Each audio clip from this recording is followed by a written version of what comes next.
Good morning, YouTube. Today we will be discussing on the one of the more optimal and more efficient deck I managed to get during my chaos runs, like hours of chaos runs, that I'm certainly sure that I'm proud of. Although it has like some inadequacies, I think it's a really good benchmark on what kind of cards and epiphanies as well as gear I should consider taking whenever I do this character's farming of the deck. So the character I'm talking about is for Haru. As you can see, she's level 50 and she has a 40k EB save data. It may not seem to be as inflated as the others, but I'm really proud of it. So this deck right here has the things that I try to look for. The first one being, it has one of the more optimal equipment that we can get, which is this one. For example, the Sunsetting Bow increases 30% of damage, 30% of the cards costing more than 2 to increase its damage by 30%. Although it's just a once per turn thing, it's still a really substantial damage boost.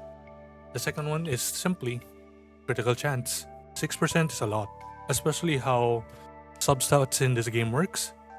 It really adds up. The third one is a Verdant Shackles.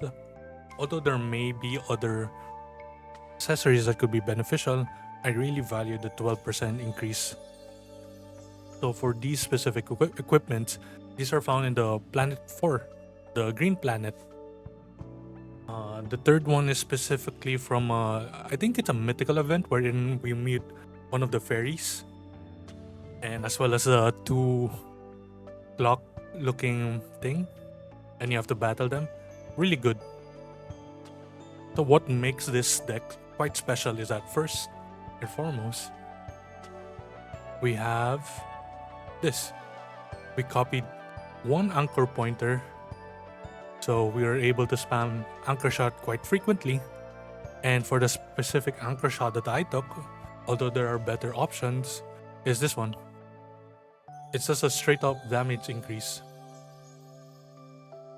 There are better options right there that we could have taken, like one of the epiphanies wherein you create certain anchor shop dudes. But the problem with that one is that each of those cards have their own stacks. So if we check here, the one that I would have taken is first this one, number 2, +1 hit. +1 hit is a lot. Although you do lose the stacking mechanic, something to consider. Another would be number 5, upon critical hit, so we can keep on stacking and keep on reusing anchor shot.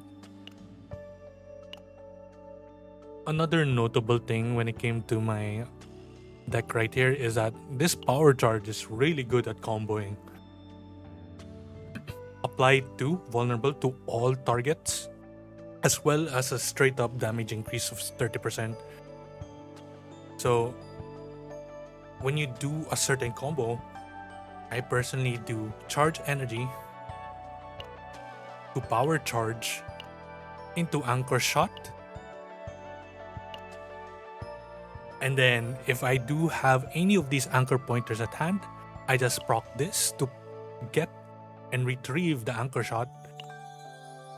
I play this card again. This is now the 3rd stack. And we're now hitting vulnerable twice, because we applied vulnerable twice using the power charge. And then we spam anchor pointer again to anchor shot again. So you can see the gameplay loop here is quite simple, but it's really effective at dishing out single target damage.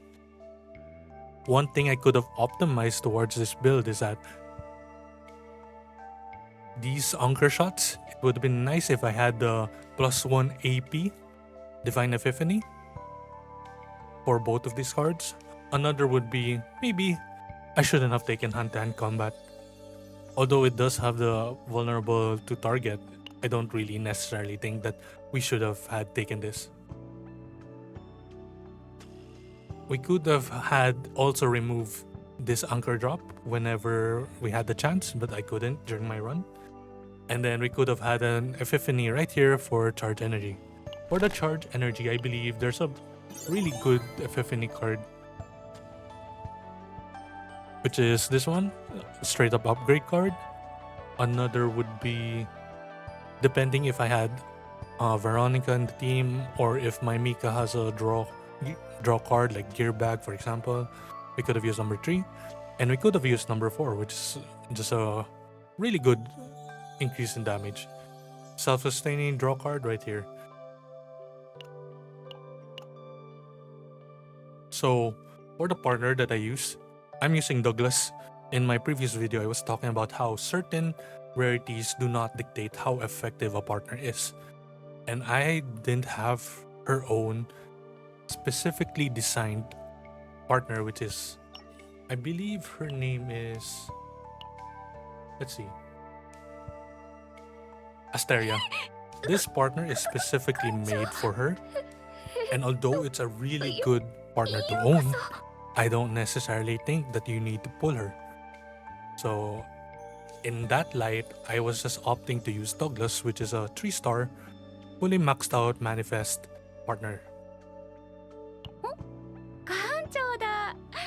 One big thing that I didn't mention is that my Haru is E2. I'm lucky enough to own her E2, and it really changes on how she plays. It makes stacking her anchor shot really easy, and it makes the ability to break through the enemy's tenacity bar quite easy as well. Right. As you can see, my memory fragments on her is really inoptimal. Ideally, you want to do 2, 2, 2, wherein it increases attack, crit damage, and anything else you can use. It's just a flex slot. As for when it comes to prioritizing what kind of potential, always a crit chance. If you have the chance, increase crit chance. Okay, now back to the save data. Some things that we should consider in improving the specific save data is that now that we know how effective, or rather how save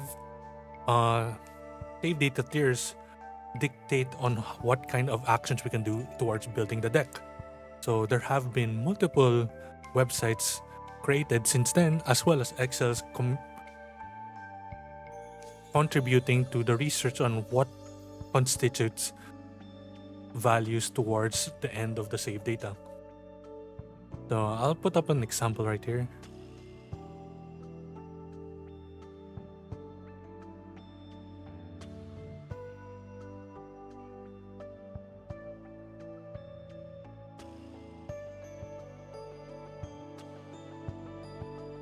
So for this specific page, I made this during the peak of doing the save data calculator.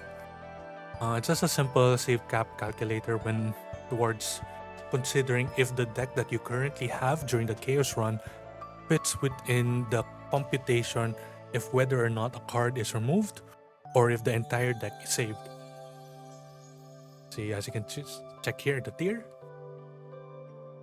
And you can put here any number of neutral cards. Let's just say this, this, and this.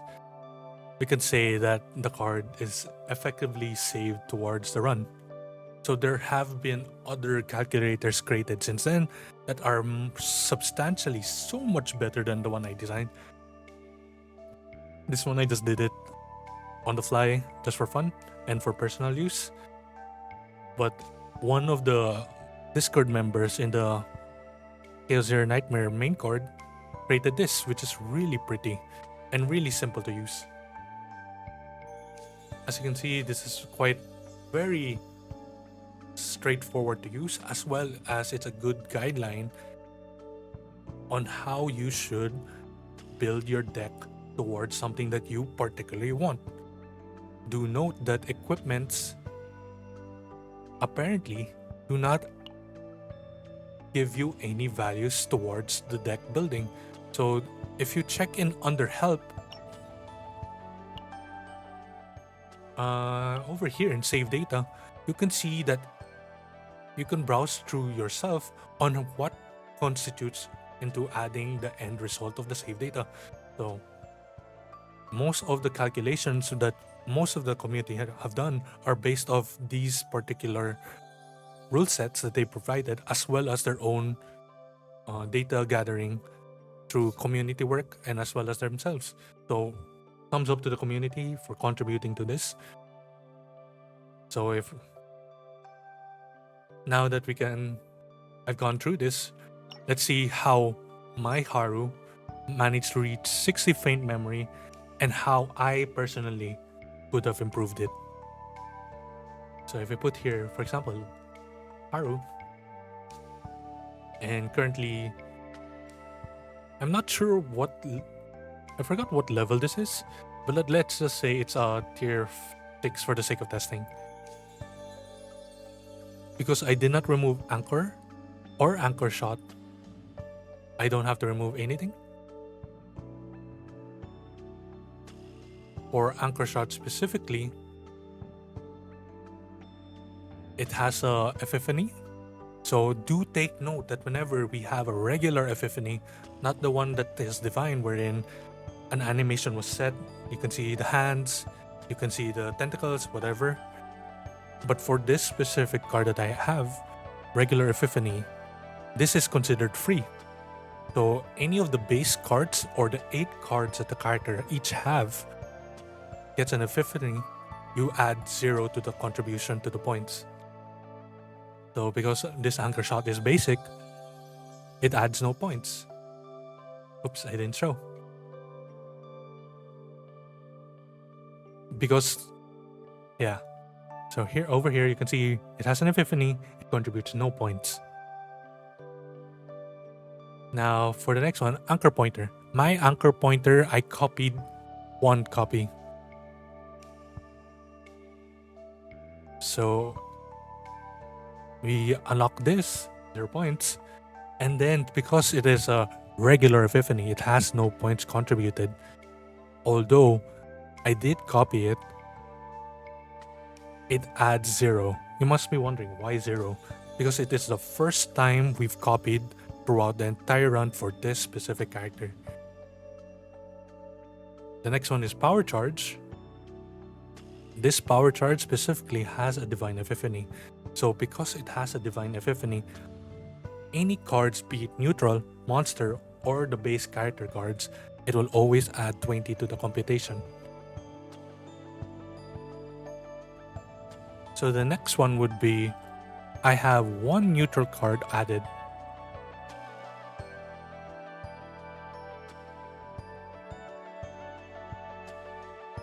So here, it's a neutral card. And what's more is that I added a normal epiphany right here. Because it has the vulnerable applied to the target being hit.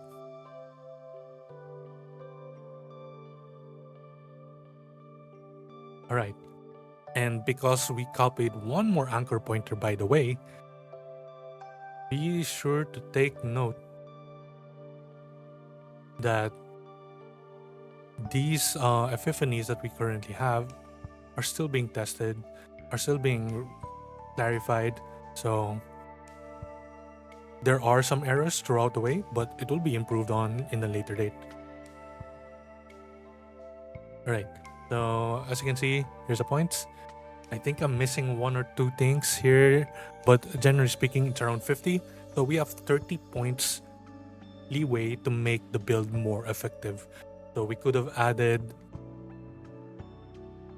as I've said before, a divine epiphany wherein anchor pointer, instead of a normal one, we could have gotten 1 more AP. So it would have been around 80 points or 70 points, depending on how accurate you built your deck. So this is how I built my Haru. I think she could have been much better. But these are the things that you take away whenever you play a roguelike game such as this. Once again, I would like to thank the community for giving us all the ideas, all the information, all the tools towards making this game more cohesive, as well as more data driven and information driven. So thank you, Jaxic, for letting me use your website. Amazing website, by the way. I'd put the link down below in the description, as well as mine. I don't plan to update mine, but if you are interested in using this, be sure to join the main Discord as well. And thank you, Chaos Zero Nightmare, for being amazing as always. Good night. Have a good day.